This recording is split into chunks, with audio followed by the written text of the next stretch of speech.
Bonjour et bienvenue sur Grand Lac 24, votre source indépendante et quotidienne d'informations sur l'Afrique des Grands Lacs. Je suis votre hôte, Marie Goldsa, journaliste expert en géopolitique régionale, et aujourd'hui, le 20 novembre 2025, nous revenons sur une semaine décisive, du 12 au 19 novembre. De Kinshasa à Kigali, en passant par Bujumbura, Kampala et Dar es Salaam, la région avance vers la paix et l'intégration. Sommet historique de l'ICGLR en République démocratique du Congo, accord de paix à Doha, réouverture de l'ambassade américaine au Burundi, et des appels à l'unité économique en EAC. À la fin de cette journal, nous allons plonger dans les triomphes sportifs en République démocratique du Congo avec plus de détails. Seules les nouvelles vérifiées par des sources fiables, de l'ONU à RFI, en passant par des annonces officielles sur X, illuminent nos ondes. Abonnez-vous pour une vérité ancrée, et restons unis face aux défis.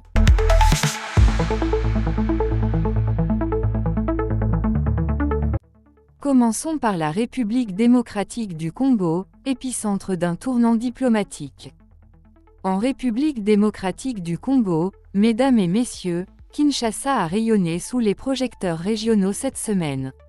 Du 13 au 15 novembre, la capitale a accueilli le 9e sommet ordinaire de la Conférence internationale sur la région des Grands Lacs, l'ICGLR, un rendez-vous crucial pour la paix et le développement. Le 13, le comité interministériel régional s'est réuni pour tracer la feuille de route, marquant symboliquement le passage de présidence de l'Angola à la République démocratique du Congo. Puis, le 14, plus de 250 leaders publics, privés et institutionnels ont participé au sommet économique des Grands Lacs, axé sur l'intégration pour une paix durable. Le clou du spectacle, le 15 novembre, au Palais du Peuple, le président Félix Tshisekedi a pris les rênes de l'ICGLR pour les 2 prochaines années, promettant de renforcer la stabilité, la sécurité et le développement durable dans une région riche mais fracturée.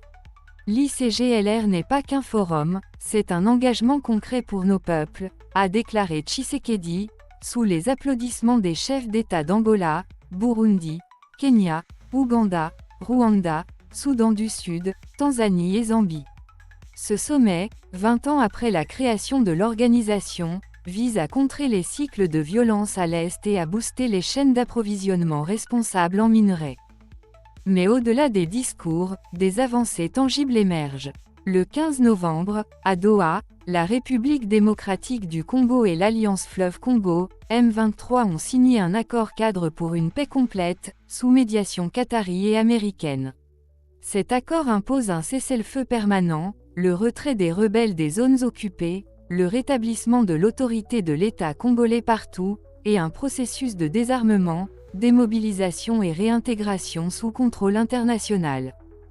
C'est une victoire diplomatique pour Kinshasa. Pour la première fois, le M23 négocie sans co-signature rwandaise, suite à la résolution 2773 de l'ONU condamnant la présence des RDF en République démocratique du Congo.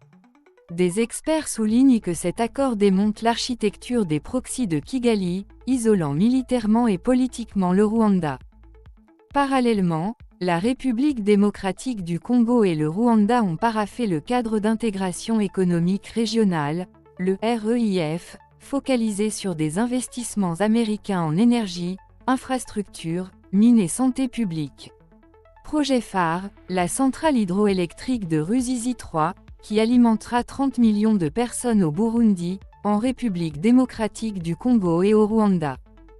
Ces pas vers la paix contrastent avec les drames climatiques. Les pluies torrentielles du 11 au 12 novembre ont inondé Kinshasa, causant des pertes humaines et matérielles massives, un rappel urgent des vulnérabilités du Sud global face au changement climatique. La République démocratique du Congo, géant des minerais, avance. Chaque accord est un rempart contre les fantômes des Grands Lacs, ces cycles de violence nés du génocide rwandais de 1994.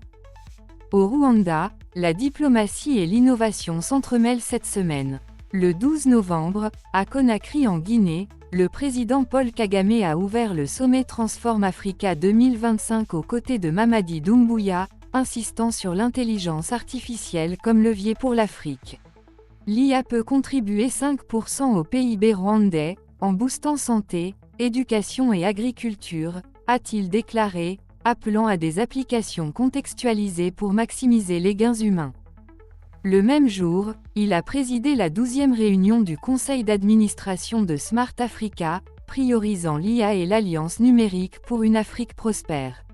La collaboration entre gouvernements, industrie et partenaires est clé, chaque retard mine notre crédibilité, a martelé Kagame.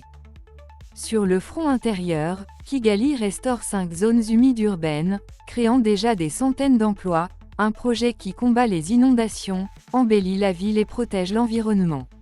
C'est du leadership concret, comme l'a salué un observateur sur X, c'est ce que la vision signifie. Mais les ombres persistent, des voix sur X rappellent que l'empire régional de Kagame s'effrite sous la pression diplomatique congolaise, avec Doha comme coup fatal au M23. Le Rwanda, modèle économique, navigue entre ambition globale et défis frontaliers, une équation que nous disséquons sans biais. Traversons vers le Burundi, où les liens transatlantiques se raffermissent. Le 14 novembre, l'ambassade des États-Unis à Bujumbura a annoncé la reprise de ses opérations normales, après une pause pour raisons de sécurité. Dès lundi 17 novembre, l'American Center rouvre au public, offrant programmes, ressources et opportunités pour inspirer et connecter les Burundais. Nous sommes impatients de vous accueillir, a tweeté l'ambassade, saluant la résilience locale. Cette réouverture symbolise un renforcement des relations, au moment où le Burundi gère l'afflux de réfugiés congolais et prépare ses contributions au sommet ICGLR. Des voix sur X questionnent les restrictions visa persistantes, appelant à plus de réciprocité, relations renforcées, mais quand la mobilité suit-elle? Le Burundi, terre d'hospitalité sous pression économique, mérite ses ponts, et nous amplifions sa voix. Direction l'Ouganda, où Kampala appelle à l'unité est-africaine. Le 11 novembre écho vibrant jusqu'au 12, le président Yoweri Museveni a averti le Kenya, pays enclavé, l'Ouganda a droit d'accès à l'océan Indien, et l'EAC doit s'unir économiquement pour éviter les conflits futurs. Les frontières africaines sont irrationnelles pour le commerce et la défense, a-t-il déclaré dans une interview, poussant pour une intégration profonde. Cette prise de position, relayée sur X par K24 TV, résonne dans le contexte du REIFDRC Rwanda, où l'Ouganda pourrait jouer un rôle en infrastructure transfrontalière. L'Ouganda, pilier économique, avance avec pragmatisme, un géant qui rêve d'horizons partagés. Enfin, la Tanzanie, qui s'engage plus fermement pour la paix régionale. Le 17 novembre, Dar es Salaam a réaffirmé son soutien à l'intensification de la paix et de la sécurité dans les Grands Lacs, lors du sommet ICGLR. La présidente Samia Suluhu Hassan, via des déclarations officielles, insiste sur une coopération accrue contre les groupes armés et pour le développement durable, alignée sur les résolutions de l'ONU. Au milieu des stigmates post-électoraux, cette posture renforce le rôle de la Tanzanie comme perle stable de l'océan Indien, un engagement que la communauté internationale, de l'UA à l'UE, salue. Comme je vous l'avais déjà dit au début de cette journal, en République démocratique du Congo, une nuit inoubliable au Maroc. Les léopards de la RD Congo ont terrassé les lions indomptables du Cameroun dans les barrages africains pour la Coupe du Monde 2026. Le 13 novembre, au stade Al-Barid de Rabat, sous une pluie battante et devant 45 000 spectateurs en liesse, nos héros ont arraché une qualification historique en demi-finale sur le plus petit des scores, 1-0. C'est Chancel Mbemba, ce roc de la défense, qui a frappé d'une tête rageuse à la 91e minute, envoyant le Cameroun à la maison et propulsant la RD Congo en finale contre le Nigeria, vainqueur du Gabon 4-1. Menés par Sébastien Desabre, les Léopards ont tenu bon malgré une domination camerounaise en première mi-temps, avec des parades décisives de Arsène Mpassi.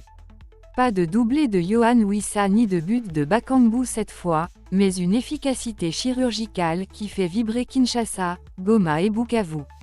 Ce n'est pas qu'un match, c'est un rayon d'espoir pour une nation de 100 millions d'âmes, blessée par les conflits à l'Est.